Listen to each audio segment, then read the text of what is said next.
नमस्कार, मी विजय निंबाळकर. तरुण भारत न्यूज बुलेटिनमध्ये आपल्या सर्वांचं स्वागत. आता पाहूयात ठळक घडामोडी.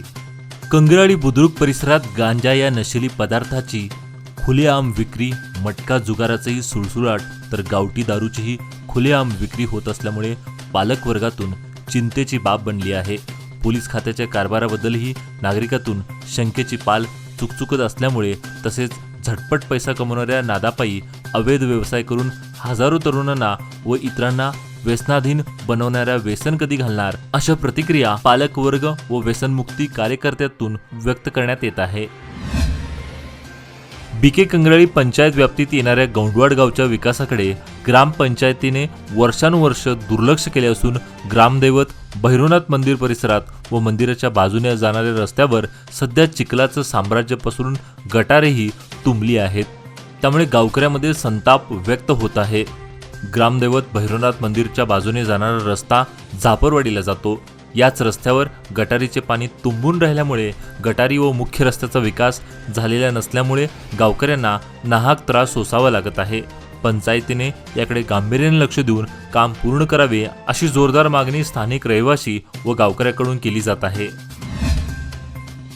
मागील कित्येक दिवसांपासून आनंदनगर येथील रेंगाळलेला नाल्याचा प्रश्न अखेर मार्गी लागला. येथील 10 पैकी 5 झोपडपट्ट्या हटवून नाला मोकळा करण्यात आलाय. महानगरपालिका अधिकाऱ्यांनी या ठिकाणी दाखल होऊन समजुतीने मार्ग काढला. यावेळी मनपा अभियंत्या लक्ष्मी निप्पाणीकर यांच्यासह महानगरपालिकेचे अन्य अधिकारी व अतिक्रमण निर्मूलन पथकाचे कर्मचारी उपस्थित होते. सध्या डेंग्यू, मलेरिया, चिकनगुनिया यासारखे आजार बळावत आहेत. त्यामुळे सर्वत्र फवारणी करणे महत्त्वाचं आहे. काही ठिकाणी गटारीमध्ये पाणी साचून आहे, त्यामुळे डासांचा प्रादुर्भाव वाढलाय. त्याला निर्बंध घालण्यासाठी फवारणीची नितांत गरज आहे. महानगरपालिकेच्या वतीनं औषध फवारणीचं काम हाती घेण्यात आलंय. हिंदुवाडी परिसरात फवारणी सुरू असली तरी खासबाग, वडगाव, आनंदनगर परिसरातही तातडीने औषध फवारणी करावी, अशी मागणी नागरिकातून होत आहे. येळूर रोडवरील आनंदनगर, केशवनगर, अन्नपूर्णेश्वर नगर येथे ड्रेनेजचे पाणी खुल्या जागेत साचून आहे, तेव्हा त्या ठिकाणीच तातडीने फवारणी करावी, अशी मागणी नागरिक करत आहेत. बेळगाव शहर आणि परिसरात विविध ठिकाणी अपघाताची मालिका सुरूच आहे. एकीकडे रहदारी पोलिसांची सक्तीची कारवाई, खड्डेमय रस्ते, अपघात टाळण्यासाठी करण्यात येणारी जनजागृती, वाहतुकीला शिस्त लावण्यासाठी नियम आणि अटी, या सर्व गोष्टी एकीकडे सुरू आहेत. मात्र यातून धडा घेऊन सुजाण नागरिक म्हणून वाहतुकीचे नियम पाळणे प्रत्येकाचे कर्तव्य आहे. परंतु काही तरुण आणि अनेक दुचाकीधारक वाहतुकीच्या नियमांना कैराची टोपली दाखवत आहेत. काही दुचाकीधारक चुकीच्या मार्गाने वेगाने वाहन चालवताना दिसून येत आहेत. अशा दुचाकीधारकांवर कडक आणि सक्तीची कारवाई करणे गरजेचे आहे, असं मत नागरिक व्यक्त करत आहेत. मच्छे व उपनगरात पावसाळ्यात डासांची झपाट्याने वाढ झाल्यामुळे सगळीकडे डेंग्यू, चिकनगुनिया झालेले अनेक रुग्ण पाहाव्यास मिळत आहेत. त्यामुळेच खबरदारीचा उपाय म्हणून नागरिकांनी रोगप्रतिकारक शक्ती वाढवण्यासाठी पिराजी मेडिकल, हुंचनट्टी व महाराष्ट्र एकीकरण युवा समितीच्या संयुक्त विद्यमाने मच्छे येथील कलमेश्वर मंदिर व हवळनगर येथील दत्त मंदिर येथे लसीकरण मोहीम राबवण्यात आली. युवा समितीचे अध्यक्ष अंकुश केसरकर व कार्याध्यक्ष सचिन केळवेकर यांच्यासह सुशांत कनबरकर, साईनाथ शिरोडकर, सिद्धार्थ चौगुले आदींनी परिश्रम घेतले. बेळगावच्या दिव्यांग क्रिकेटपटूची निवड कोलंब येथे होणाऱ्या स्पर्धेसाठी झाली असून दिव्यांग क्रीडापटूंना सरकारकडून कोणतेही सहकार्य मिळत नसल्याने त्यांना क्रीडा स्पर्धेसाठी जाणे अवघड बनले आहे. दिव्यांग क्रीडापटूंना सरकारने मदत करावी, सरकारी नोकरीमध्ये सुविधा द्यावी, समाजातील दानशूर व्यक्तींनी सहकार्यासाठी पुढाकार घ्यावा, असं आवाहन करण्यात आलंय. रविवारी कन्नड साहित्य भवन येथे या संदर्भात पत्रकार परिषद बोलवण्यात आली होती. या पत्रकार परिषदेत बोलताना क्रीडापटूंनी सांगितले की 8 ते 10 जुलै दरम्यान श्रीलंकेत आंतरराष्ट्रीय स्तरावरील क्रीडा स्पर्धा भरवण्यात येणार आहे. या स्पर्धेत भारतातील क्रीडापटूंची निवड झाली असून यामध्ये बेळगावच्या दिव्यांग क्रीडापटूचाही समावेश आहे. यासाठी समाजातील दानशूर व्यक्तींनी सहकार्यासाठी पुढाकार घ्यावा, असं आवाहन यावेळी करण्यात आलं. ग्रामीण भागातील जनतेला शुद्ध पाणी मिळावे यासाठी प्रत्येक ग्रामपंचायत कार्यक्षेत्रात पाण्याची चाचणी केली आहे. 57 ग्रामपंचायतच्या हद्दीतील पिण्याच्या पाण्याचा पुरवठा करणाऱ्या विहिरी आणि कूपनलिकेच्या पाण्याची चाचणी केली आहे. शिवाय याबाबत अहवाल तज्ज्ञ अभियंत्यांनी पाणीपुरवठा मंडळाकडे दिला आहे. त्यामुळे येत्या दिवसात संबंधित ग्रामपंचायतचे पाणी पिण्यास योग्य आहे की नाही हे समजणार आहे. बेळगाव तालुका ग्रामपंचायतच्या कार्यक्षेत्रात 57 ग्रामपंचायतचा समावेश आहे. दरम्यान या ग्रामपंचायत कार्यक्षेत्रातील पाण्याच्या दर्जाबाबत चाचणी केली आहे. अंगणवाडीचा कारभार ऑनलाईन व्हावा यासाठी अंगणवाडी सेविकांना स्मार्ट मोबाईल देण्यात आलेत. या पार्श्वभूमीवर आता आशा कार्यकर्त्या व पर्यवेक्षकांनाही नवा स्मार्ट मोबाईल दिला जाणार आहे. प्रशासकीय कारभार सुरळीत आणि ऑनलाईन करण्यासाठी हा निर्णय घेण्यात आलाय. लवकरच आशा कार्यकर्त्यांच्या हातात मोबाईल मिळेल अशी माहिती महिला व बालकल्याण मंत्री लक्ष्मी हेब्बाळकर यांनी दिली.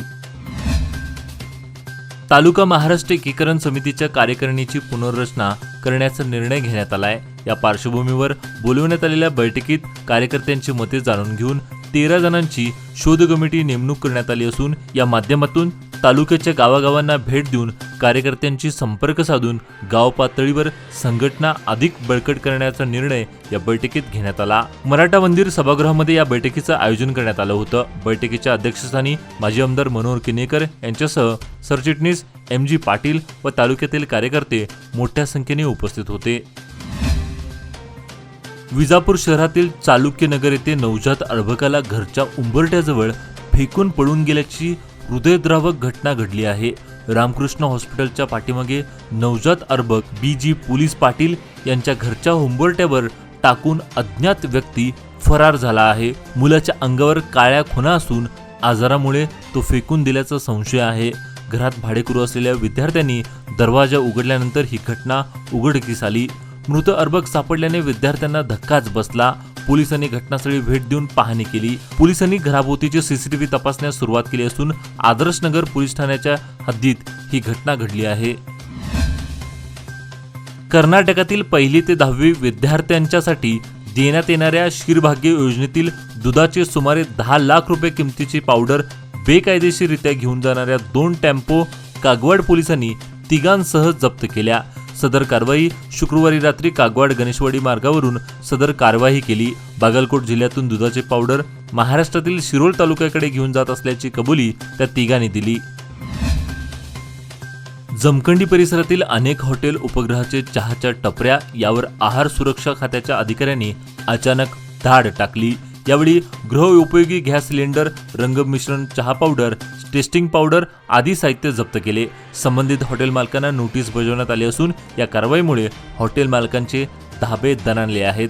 सरकारच्या आदेशानुसार कारवाई करण्यात येत असून परवाना नसणे असला तरी नूतनीकरण नसणे, कर्मचाऱ्यांची आरोग्य तपासणी न करणे, प्लेट चमचे गरम पाण्याने न धुणे, स्वयंपाक करणाऱ्यांनी विशेष सुरक्षा वस्त्रे परिधान न करणे असे प्रकार आढळून आल्यामुळे संबंधितांना नोटीस बजावण्यात आली असून प्रत्येक 15 दिवसातून एकदा तपासणी करून पुन्हा असे प्रकार आढळल्यास यांच्या विरोधात FIR दाखल करण्यात येणार असल्याची माहिती आहार सुरक्षा खात्याच्या अधिकाऱ्यांनी सांगितली. निपाणी शहर व उपनगराची तहान भागवणारा जव्हार तलाव पूर्ण क्षमतेने कधी भरेल याविषयी अजून कोणीही काही सांगू शकत नाही. सध्या पावसाळा काही प्रमाणात सुरुवात झाली असून तरीही अजूनही संततधार सुरुवात झाली नाही. अशा परिस्थितीत आठवड्यातून एकदा पाणी मिळणे मुश्किल बनले आहे. वेदगंगा नदीला सध्या मुबलक पाणी असल्याने जव्हार तलावासाठी होणारा उपसा देखील नियमित सुरू आहे. एकीकडे होणारा तुरळक पाऊस, दुसरीकडे नियमित सुरू असलेला उपसा यामुळे जव्हार तलावाच्या पाणी पातळीत इंचाने वाढ होत असल्याचं दिसत आहे. आजचे बातमीपत्र इथेच संपले. अधिक माहिती व ताज्या घडामोडीसाठी पाहत राहा तरुण भारत न्यूज चॅनल. तसेच आमच्या चॅनलला लाईक, शेअर आणि सबस्क्राईब करायला विसरू नका. विश्वासार्ह बातम्यांसाठी दररोज वाचा दैनिक तरुण भारत. धन्यवाद.